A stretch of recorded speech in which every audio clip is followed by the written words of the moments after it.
সাধনা দিয়ে আপনি যা সাধন করবেন, যা চাইবেন তাই হবে।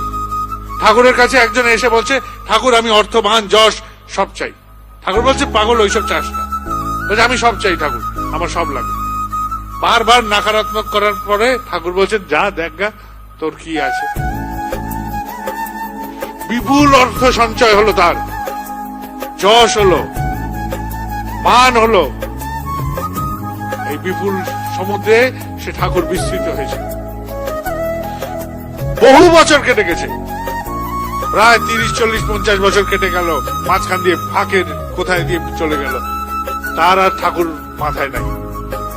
সে সব ভুলে গেছে, অর্থ পেয়েছি, মান পেয়েছি, যশ পেয়েছি, সব ভুলে গেছে। একমাত্র ঠাকুরকে সে ভুলে গেছে, ভুলে গেছে সমস্ত কিছু। হঠাৎ একদিন তার স্ত্রীর বিয়োগ হলো, সন্তান হানি হলো, তার পুরো ব্যবসা ধূলিসাৎ হয়ে গেল। সে পথের ভিখারিতে পরিণত হলো মুহূর্তকালে। বাঁচাতে পারলো না, এই অর্থমান যশ তাকে বাঁচাতে পারলো না, সব ধূলিসাৎ। ভগ্ন স্বাস্থ্য, খোঁচা খোঁচা দাড়ি, একটা ভেঙে পড়া মানুষ। সে এসে পৌঁছালো ঠাকুরের কাছে কত বছর পরে।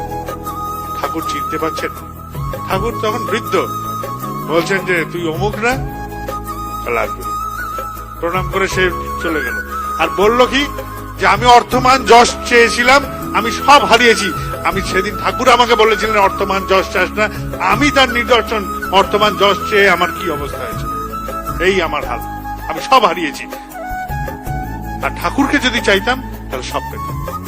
রাজার ইচ্ছা হয়েছে যে তিনি কল্পতরু হবেন, যা যে চাবে তাকে তাই দিয়ে দেবেন, ভরিয়ে দেবেন তাকে। রাজার ইচ্ছা, রাজার ইচ্ছাতে প্রজাবৃন্দ রাজার কাছে আসছে, এসে বলছে যে প্রভু আজ আমাকে এই দিন। অমুক এসে বলছে এই দিন, তমুক এসে সেই দিন। তার প্রধান সেবক সে আর কিছু চায় না, সে কিছু চায় না। আমি এই একটা উৎসবে গেছিলাম, একটি মা এই কথাটা বলছিলেন, গল্পটা ভালো লাগলো আমার, আমি বলছি। তো সে কিছুই চায় না, কিছুই চায় না। তার রাজার কাছে তার কিছুই চাওয়ার নেই। রাজা বলছে, তুই চাচ্ছিস না? বলে, আমার কিছু চাওয়ার নেই। তো রানীমা বলছে, সবাই তোমার কাছে চাইছে, ও চাইছে না, ওকে কিছু দাও। রাজা বলছে, হ্যাঁ রে, আমি তো কল্পতরু হয়েছি, আমার কাছে কিছু চা, তোর কি চাইবার আছে?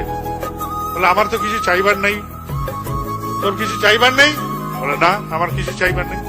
বলে, আমি যখন কল্পতরু হয়েছে, আমার কিছু দিতে হবে তোকে, তুই বল তোর কি লাগে।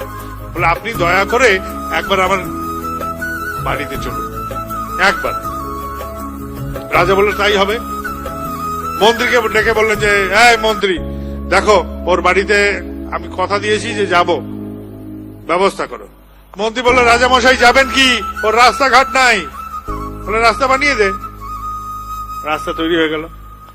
বলে যে, ওর বাড়িতে যে যাবেন, বাড়িতে তো বাড়ি ভাঙা, ছাদ বলেও কিছু নাই। বলে, বাড়ি বানিয়ে দে। বাড়ি বানিয়ে দিল। তখন মন্ত্রী বলল যে, রাজা মশাই আপনি যে ওর সাথে ওর বাড়িতে যাবেন, রানীমাও তো যাবেন, তা তাকে আপ্যায়ন যে করবে তার তো ঘরণই নাই, বিয়েই তো করেনি। বলে, ওর বিয়ে দিয়ে দে। চেলো এক রাজাকে, পেয়ে গেল সব। তাহলে ঠাকুরকে যদি চাই, সব পেয়ে যাবে। এটাই হচ্ছে আসল। চায়ের কাপে একজন নিয়ে এগোচ্ছে দোকানের দিকে, এই গল্প আমি বহুবার বলেছি। তার কাজ কি, সে সবসময় ফাউ নেবে, যেখানে জাজ কেনে তার সাথে একটা করে ফাউ লাগে। তেল নিতে গেছে চায়ের কাপ নিয়ে, ফাউ দেবেন না। তেল নেওয়ার পরে সে বলে ফেলেছে, তার বলছে, ফাউ দেবো কোথায়?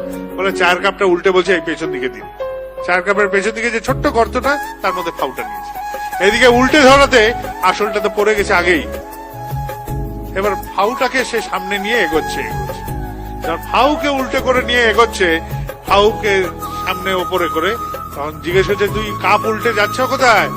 বলে, আরে এটা তো ফাউ, আসলটা তো রয়েছে এখানে। বলে, কোথায় আসল? এবার উল্টালো যেই, এবার ফাউও পড়লো শেষে। ঠাকুর ছেড়ে অন্য কিছু যদি চাই, আসলও যাবে, ফাউও যাবে, কিছুই থাকবে না, সব যাবে। আমি এই জগতে একটি বাচ্চা ছেলে, 50 বছর পার হয়ে গেছে, তাও বাচ্চা ছেলে। আমি নিজের চোখে দেখেছি যা, যে ঠাকুর ছেড়ে যাই যাবো সব রসাতল। আমাদের চলা বলা করা সবটা হচ্ছে ঠাকুর কেন্দ্রিক হওয়া উচিত। আমাদের কোনো কিছু প্রত্যাশা নেই। আমি ভালো থাকি, আমার ঠাকুরকে নিয়ে আমি ভালো থাকতে চাই।